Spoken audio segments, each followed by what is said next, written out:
teachers in Oklahoma and Kentucky are protesting right now to have their voices heard, and our very own Erica Cobb has a story.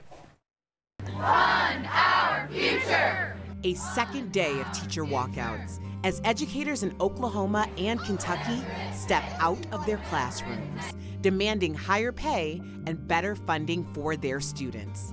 Many of these teachers haven't seen a pay raise in years and often have to pay for school supplies out of their own pockets. But lawmakers aren't standing with teachers just yet. In Oklahoma, the governor has said that there are many parts of the state budget that need funding, not just education. And in Kentucky, teachers are fighting back after lawmakers passed a bill to cut their pensions last week. The governor has yet to sign it, but has tweeted his support.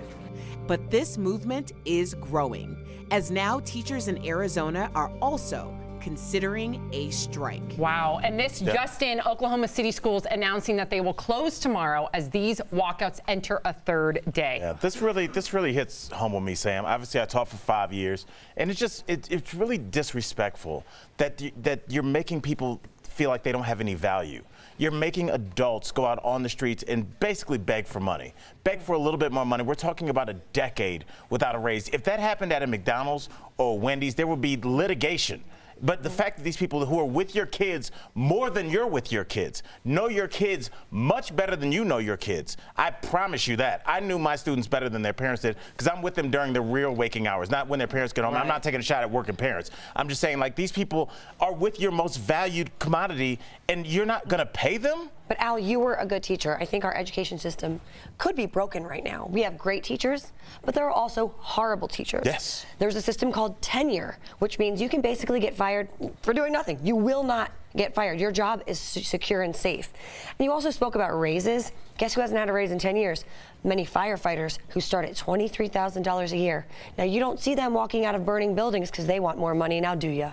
Go ahead, Ebony. Sorry. I just think when we think about the fundamental, and we even talked about this, Aaron, when we stay on task, we're talking about the teachers here. And a quarter of these teachers in Oklahoma, they actually walk out a year, and they had a record number of emergency certificates this year. That means that they had to go out and scramble to get teachers, to find teachers. Should our kids' education be an emergency? And then we talked about Stephon Clark's brother the other day when he was in court, and he jumped on the table and is making noise.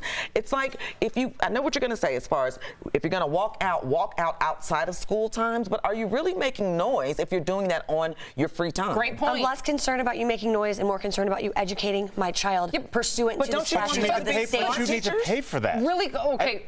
Jeff, get in there and then I'll button it. Go for it. Okay, really quickly, the reason why, first of all, a lot of them took the time out of their own spring breaks where they have those well-deserved vacations to protest, not only for their wages, but also for resources for children, our children. Which was taken away from them. Yeah, which was taken away from them. Number two, the reason why they're protesting during Monday through Friday is because they're walking to their capital so they can make a stink, make noise in front of those lawmakers. The lawmakers aren't aware Monday through Friday. But what about there? For me, I want my kid to be educated. I fully agree that teachers should be paid more. I don't disagree with any of you. But I don't want my teacher walking out of my son's class. So when are they supposed to be educated? When are they supposed to do it? I think maybe we need to find another avenue. Another outlet. It doesn't work, change. though. Well, neither does standing outside while someone's in a meeting. What are you talking about? People are in a meeting and they're outside yelling with posters. The reason why this is there's momentum right now, and I might be wrong by saying West Virginia, please somebody tell me. You're correct. It started in West Virginia. The reason why they were doing this because 9 days of protesting just worked